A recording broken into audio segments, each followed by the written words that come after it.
Isang maganda at mapagpalang araw sa inyo, mga mag-aaral mula sa ikapitong baitang. Ako si Ginang Grace C. Ramos, ang muli ninyong makakasamang guro para sa pagtalakay ng ating panibagong aralin. Tayo ngayon ay nasa ika-4 na markahan at ito na yung huli nating markahan para sa taong ito. Tayo po ay magpapasimula sa ating pagtalakay sa panibagong aralin, ang kahalagahan ng mabuting pagpapasya. Pero bago tayo magpatuloy mga anak, nais kong ibahagi sa inyo ang isang quotation na nagsasabi ng ganito: Life is not a series of chances, but a series of choices.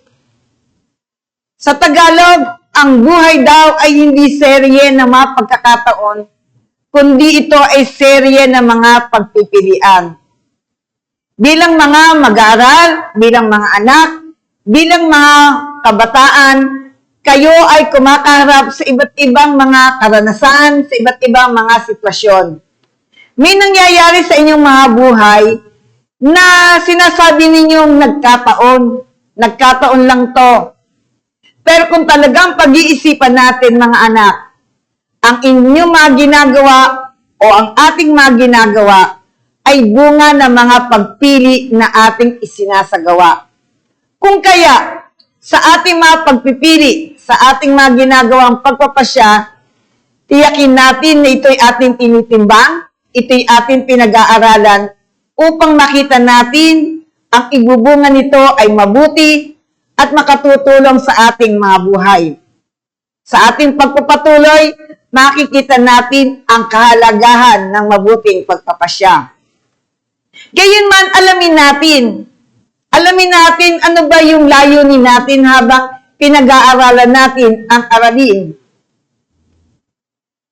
Naipaliliwanag natin ang kahalagahan ng makabuluhang pagpapasya sa uri ng buhay. Nawa, masumpungan kayo na kayo ay nakikinig, nakikilahok, nakikiisa sa ating pag-aaral upang matamo natin o maisagawa natin ang layunin na ito. Ngayon naman ay subukin natin mga anak ang inyong kaalaman. Tingnan natin ano ba ang inyong mga ideya o mga bagay-bagay sa ilang mga katanungan. Umpisahan natin dito sa bilang 1. Ito raw ay ang hangarin ng isang tao sa buhay na magdadala sa kanya tungo sa kaganapan. A. Mission. B. Bukasyon. C. Profesyon. D. Tamang direksyon.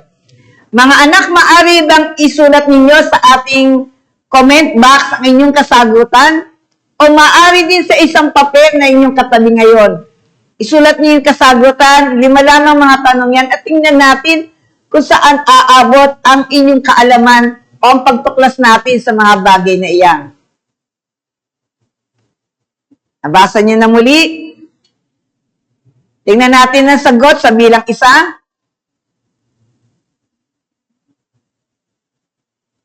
A. Mission. Yan ang tamang sagot sa number 1, mga anak. Number 2. Ang ibig sabihin nito ay calling o tawag. A. Bukasyon. B. Misyon. C. Tamang direksyon. D. Profesyon.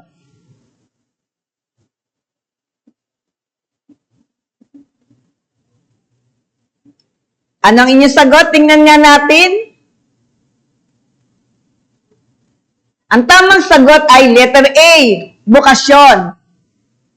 Number 3, saan dapat makabubuti ang isinasagawang pagpapasya? Letter A, sarili, simbahan, at lipunan. B, kapwa, lipunan, at paaralan. C, paaralan, kapwa, at lipunan. Letter D, sarili, kapwa, at lipunan.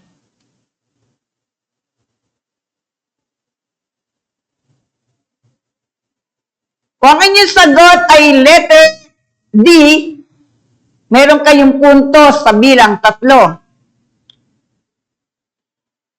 4. Ang mga sumusunod ay pansariling pagtataya sa paglikha ng personal na misyon sa buhay maliban sa A. Suriin ang iyong ugali at katangian. B. Sukatin ang mga kakayahan. C. Tukuyin ang mga pinahalagahan. At D. Tipunin ang mga impormasyon. Ang tamang sagot sa bilang 4 mga anak ay letter D. Tipunin ang mga impormasyon. Iyan ang hindi kabilang sa pansariling pagtataya sa paggawa ng personal na misyon sa buhay. Number 5. Ayon kay Reverend Father Jerry Orbos, ang tunay na misyon ay ang paglilingkod sa Diyos at kapwa. Ano raw ang naibibigay nito sa tao sa oras na isinasagawa niya ito? A. Kapayapaan. B. Kaligtasan. C. Kaligayahan. D. Kabutihan.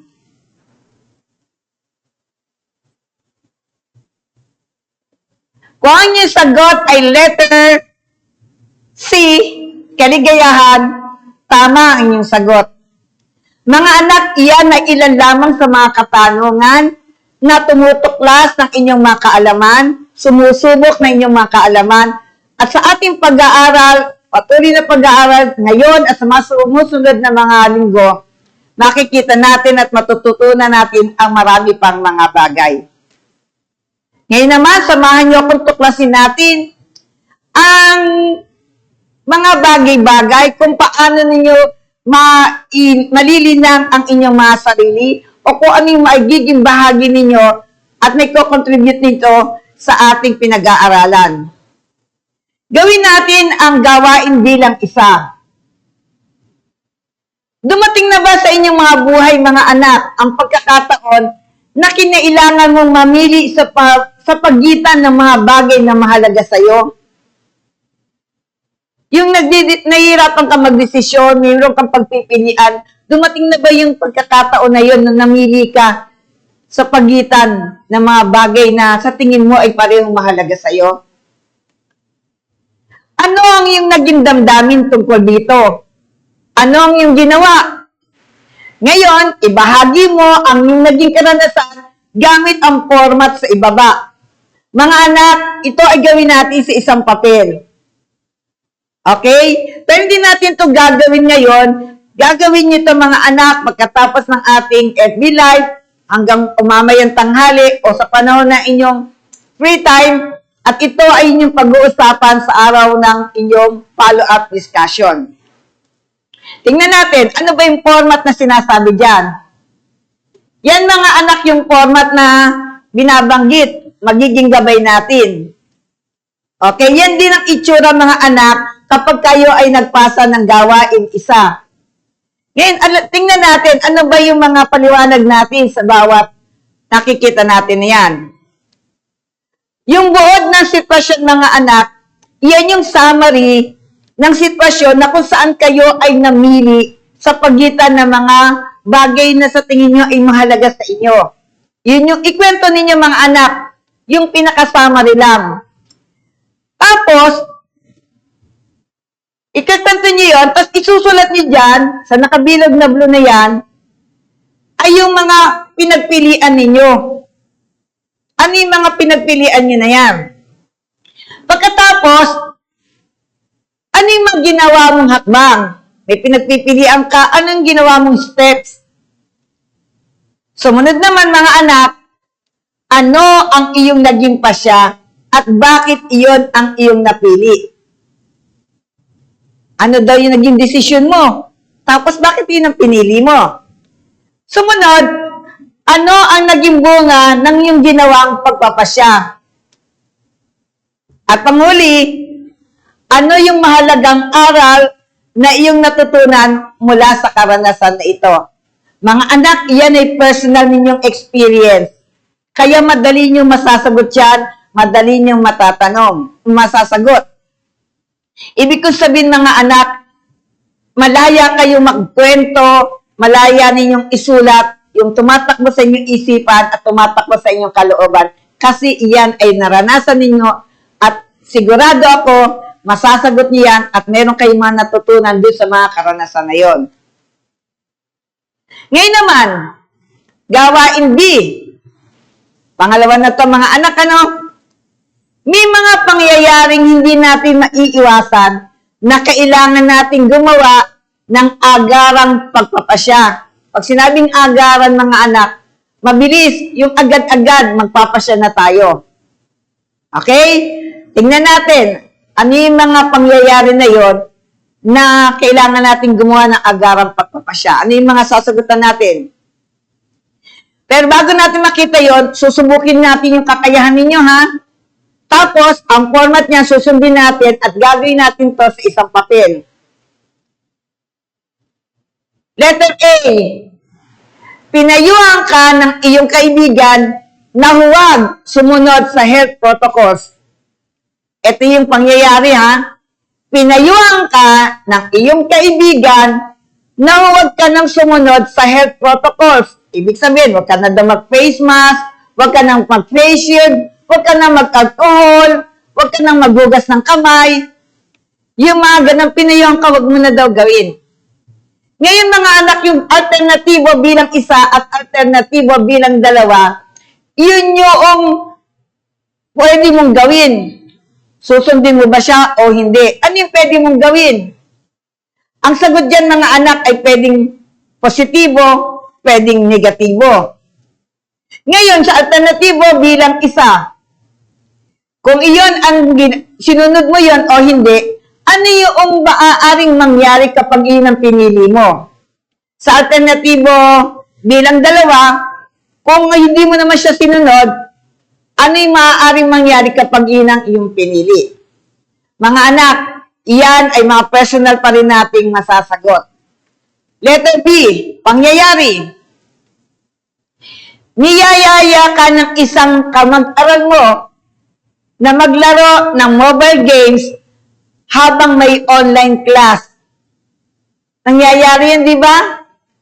Chinachat ka ng kaklase mo, sabi niya, maglaro tayo ng mobile games. Oras niyo ng online class. Anong gagawin mo? Alternatibo bilang isa, ano ang positibong gagawin mo? Alternatibo bilang dalawa, ano yung negatibong gagawin mo? Tapos isulat mo sa katabi, sa tabi nun, ano yung maaring mangyari kapag iyon ang iyong pinili. Ikatlong pangyayari o sitwasyon, nagbigay ng takdang aralin o assignment ang iyong guro. Anong gagawin mo? Alternatibo bilang isa, alternatibo bilang dalawa, at isulat mo ang maaaring mangyari kapag ito ang iyong pinili. Yan mga anak ay gawain isa, letter A, and gawain isa, letter B. At umaasa ako na gagawin nyo agad yan mga anak. Pag sa gayon, maibigay nyo agad ito sa inyong mga ESP teachers. Mabuting bagay na mapag-isipan natin ng anumang pagpapasya na ating gagawin. Ang anumang bunga o idudulot na ating pagpapasyang ginawa ay maaaring makaapekto sa atin bilang individual, lalo sa bawat isa sa inyo bilang isang kabataan, bilang isang anak at bilang isang mag-aaral. Mga anak, ang gawain natin sa araw na ito ay pasimula pa lamang. At sa mga darating pang mga linggo, magpapatuloy tayo sa pagtalakay ng aralin na ito at sa paggawa natin ng maraming mga gawain. Nang sa gayon, patuloy tayong matuto, patuloy tayong magkaroon ng kaalaman, at ito ay magawa natin sa ating pang-araw-araw na buhay. Umaasa ako na ibibigyan niyo ng pansin at panahon ang pagganap at paggawa ng inyong mga takdang gawain. Maraming salamat, grade 7. Hangad namin lagi na pagkakaroon ninyo ng magandang buhay at patuloy niyong pagiging mabuting tao. Ang pagpapala at pag-iingat ng Diyos ang sumaatin nawang lahat. Ingat tayo mga anak. Mahalin ang mga magulang. Sundin ang ating mga magulang at gawin ang pinakamabuti para sa ating kinabukasan. Paalam.